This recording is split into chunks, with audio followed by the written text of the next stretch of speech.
Hello from the Expo Hall of VMworld 2010. I'm Brian Madden. And I'm Gabe Knuth. And wow, we're together again doing a Brian Madden TV-esque kind of episode for what, the first time in months? Yeah, it has been a long time. We've actually got a new guy named Justin behind the camera who's just joined us and who is now able to do this kind of stuff, so that's great. Though, you mentioned it's the first time in months and kind of a newish thing. What's new about this is what we decided, because we have Justin, we were able to record, what, 15? Easily, maybe even 20. So many that we can't count. So many video demos going around the Expo Hall and seeing things. So we figured rather than doing a Brian Madden TV and trying to add videos in and do clips and stuff, right now let's just have a conversation about kind of the highlights of VMworld 2010. And then below you see the links to all of the videos that we recorded. Sounds good. I mean, it's not VMworld without talking about Vue, right? And so, you know, a year ago we left here thinking, holy crap, next year VMworld is going to be awesome. And this year, to say I'm a little bit disappointed with Vue, just because we didn't get that big whiz-bang kind of factor that we hoped for. Well, I should say, if we're talking about disappointments with Vue, we really need to go back a few months when we got word that sort of Vue was going to be delayed and was not going to have client hypervisor functionality. There's rumors it was not going to have the RTO persona capabilities. Right. So we've been disappointed a little bit, but the show, we were pre-disappointed, so now it met expectations. Well, right, and we should say, VMware did announce they are releasing Vue, I think next week it comes out. Yeah. So, so Vue 4.5, they have been kind of cagey on it. Vue 4.5 officially is coming out next week. The new features is it has the Type 2 offline mode that is now not experimental. Right. Has Windows 7 support. Which is big. It's big. It has smart card support over PC over IP and a couple other little PC over IP enhancements. Right. And it has better administration. There's more scalable administration. A whole new management console and everything too. So yeah. Which So, there is a video of that right down there. yeah, and so Vue, it's fine. I mean, I'm not good, not great. Yeah, exactly. I mean, well, like I said, met expectations. Nothing too exciting, but definitely needed enhancements.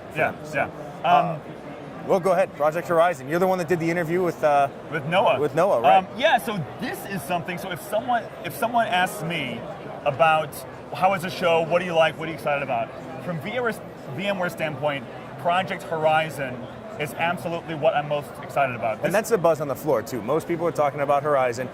I would say that you probably started this last week when you started talking about the code name for this project, which I can't remember. Origami, that's right. So, and then Horizon is now the new name for it, but nobody had heard of it before this until you wrote about it. Yeah, and so what VMware Project Horizon, which is actually just the new code name, it's still not a released product. We don't know what it's going to sell as.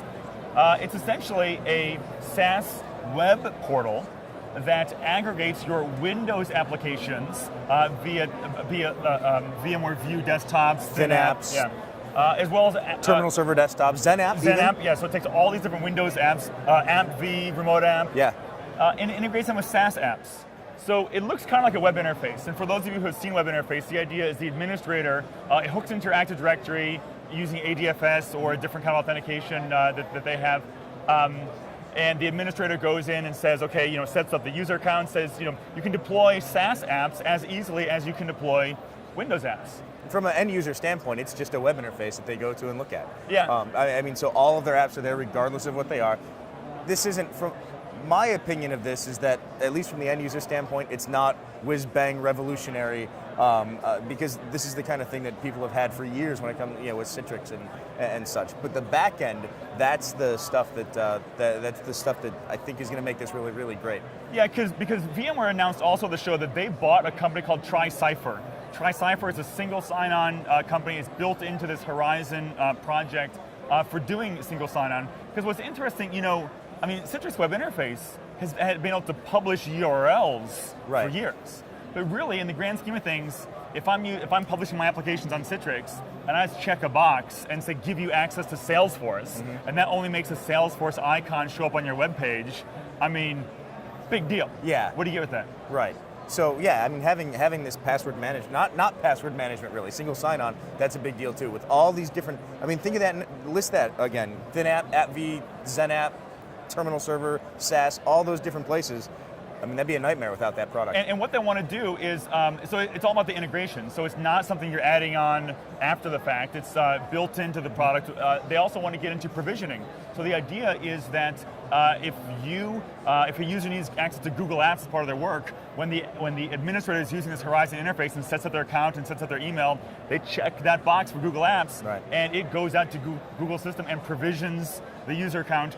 They're also doing a full federated or delegated password. So it's not just single sign-on like password, as you said. This is not password management. Right. It's actually delegated or single authentication. So the user doesn't actually have a Google account that they could log on to google.com and use their Google Apps. They'd have to do it through this Horizon interface. And the real value of this Horizon thing is, this is bridging. We talk about we live in a Windows world, Windows, right, Windows, but how do we deal with these SaaS applications? Mm-hmm. This Horizon is the first steps of what I think might, as more organizations, more enterprises sort of balance SaaS and Windows. Well, and this is kind of the overall message that we've been seeing with regards to the desktops and the end users here at VMworld. During the keynote, we heard very little about Windows and about Windows applications, so much that when they talk about the new stack of deploying for end users, Windows is not part of that. All the applications, apps are part of that new stack, and they're not talking about Windows apps. They're talking about cloud apps based on cloud development frameworks, Spring, yeah. And this is clearly where VMware is headed. I mean, without a doubt. And that's a big difference. Someone today asked me, who do you recommend, Zen Desktop or VMware View? And I'm like, come on, man. But I will say, I kind of feel like VMware is almost moving away from Windows apps, like really focusing. You saw us with the SpringSource acquisition and all the frameworks they're doing there, the vCloud stuff. It's like they're really focusing on these new application architectures, and oh, by the way, we'll hook into legacy systems for doing Windows apps. Yeah, I mean that's a compatibility mode for for accessing whatever the Windows stuff is. But and you look at, they haven't ignored them altogether, right? So the VMware is committing to cloud and SaaS, but and they've just said, however you want to get those Windows apps out there, that's fine. That's why AppV is there, TS support, XenApp. I mean, come on, they support XenApp in a VMware product. That would have been unheard of a year ago. One of the VMware employees said to me a quote, because I asked, are you going to support XenApp? And he said, of course. I mean, why would we compete against that? With Microsoft, why would we compete against Microsoft at the hypervisor level? The conversation is more high level now. Sure. We want to elevate.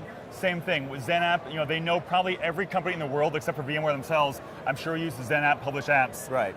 And so why would they compete against that? Yeah, now they can just wash their hands of Windows and say it's up to them. Wow. So hopefully this is not the last version of VMware View. Hey, moving on. Yeah, moving on.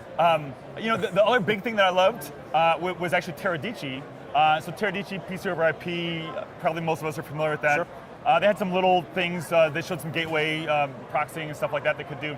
The big thing that Teradici announced at the show was they finally had that they've announced their plans for that multi-user add-in card.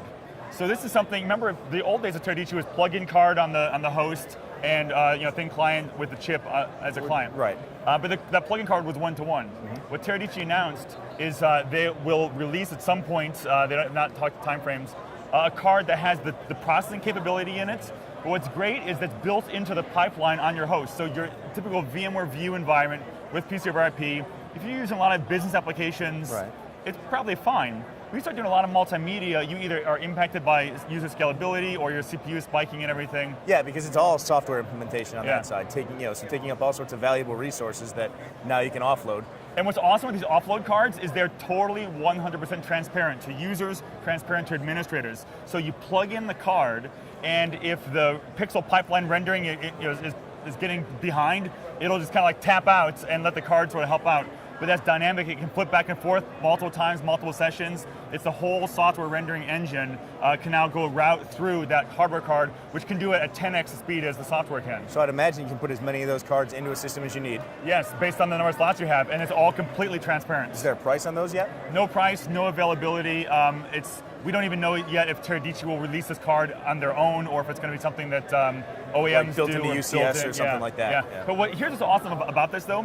For those of us who have View with PC over IP today, this is something that when it's coming, all the servers we have today, if we're kind of struggling, pop those cards in, and you're good to go. Gotcha. So that I think is certainly a very cool thing.